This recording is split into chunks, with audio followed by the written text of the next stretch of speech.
నది అనగానే మనకెవరు గుర్తొస్తారు? గంగ. గంగ ఎక్కడి నుంచి వచ్చింది? దిలోకము నుండి, అంతరిక్షము నుండి ప్రవహించింది.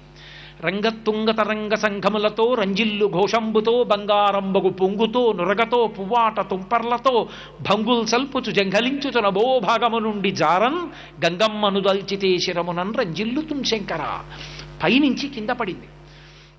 ఆ పైనుంచి కింద పడేటప్పుడు ఆకాశంలో ఉరుములు మెరుపులు పెద్ద ధ్వనితో కింద పడింది.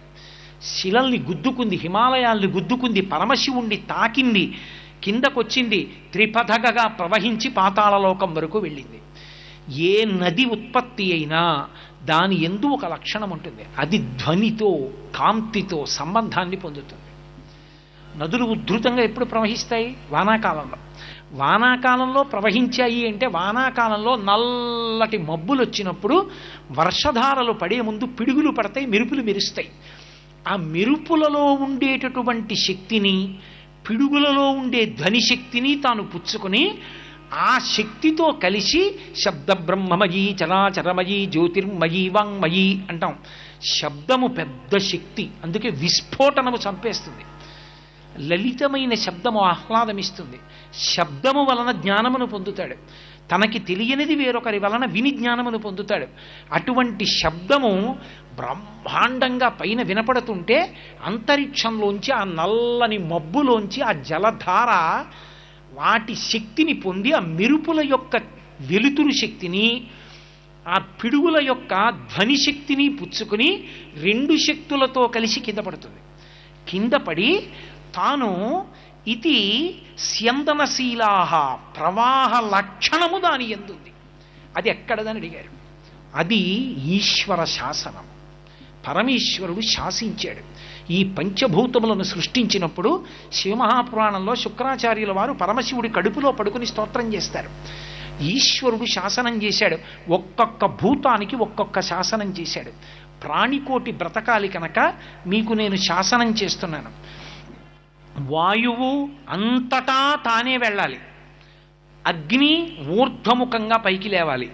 నీరు అధోముఖంగా వెళ్ళిపోవాలి. ఇది ఈశ్వర శాసనం. అందుకే నీరు పల్లమెరుగు నిజము దేవుడెరుగు. పల్లం ఎటుందో అటువైపు నీరు కదిలి వెళ్ళిపోతుంది, ప్రవహించి వెడుతుంది. నీరు ప్రవహించలేదనుకోండి, పంటలు పండవు, ధర్మం నిలబడదు, నగరములు రావు, మంచినీళ్లు దొరకవు. గాలి కొన్ని చోట్లే ప్రవహించిందనుకోండి, మనం అందరం అక్కడికి వెళ్ళాలి. గాలి మన కోసం తానే వస్తుంది. బతకడానికి గాలి ప్రధాన అవసరం కాబట్టి గాలి తానే వెళ్ళాలన్నాడు. అగ్ని కిందకి వెళ్ళిందనుకోండి, నీటిలాగా ఎవ్వరూ బతకలేరు. పొయ్యి వెలిగించగానే మంటల కిందకి వెళ్ళాయనుకోండి, వంట ఎలా అవుతుంది? మంట పైకి రావాలి, ఊర్ధ్వముఖ చలనం చేయాలి. అందుకే అగరత్తు వెలిగించి ఇలా పట్టుకోండి, పైకి లేస్తుంది అగ్ని. అది ఈశ్వర శాసనం. లింగపురాణంలో అంటారు, హవ్యం వహతి దేవానాం కవ్యం కవ్యాసినామపి పాకంచ కురుతే వహ్ని శంకరస్యైవ శాసనాత్. ఓ అగ్ని, వంట చేసి పెట్టబాయా వాళ్ళకి అన్నాడు. అందుకని ఊర్ధ్వముఖంగా పైకి లేచి వంట చేసి పెడుతున్నాడు. వాళ్ళు యజ్ఞం చేస్తారు, దేవతలకు అన్నం పట్టుకెళ్ళి అన్నాడు. అందుకని హవ్యం పట్టుకెడుతున్నాడు. వాళ్ళు పితృదేవతలకి కవ్యం ఇస్తారు, పట్టుకెళ్ళి అన్నాడు. అగ్నిహోత్రుడు కవ్యం పట్టుకెడుతున్నాడు. కాబట్టి ఆ నీరు ప్రవహిస్తుంది. ప్రవహించి వెళ్ళడం నది లక్షణం కాదు, నదికి ఈశ్వర శాసనం. అది ప్రవహించి వెళ్ళేటప్పుడు దానికి ఉన్న లక్షణం ఏంటంటే అది చప్పుడు చేస్తుంది. పాము వెళ్ళేటప్పుడు నిశ్శబ్దంగా వెళ్ళిపోతుంది. అహిరేవ హే పాదాన్ విజానాతి న సంశయ అంటుంది సీతమ్మ రామాయణంలో. పాము కాళ్ళకి పాముకి తెలుస్తుంది కానీ నాకు తెలుసా అంటుంది. నది నిశ్శబ్దంగా ప్రవహించదు, చప్పుడు చేస్తుంది. మీరు ఎప్పుడైనా చీకట్లో నది ఒడ్డున నిలబడితే ఆ నదీ ప్రవాహంలో ఉండేటటువంటి విచిత్రం తెలుస్తుంది.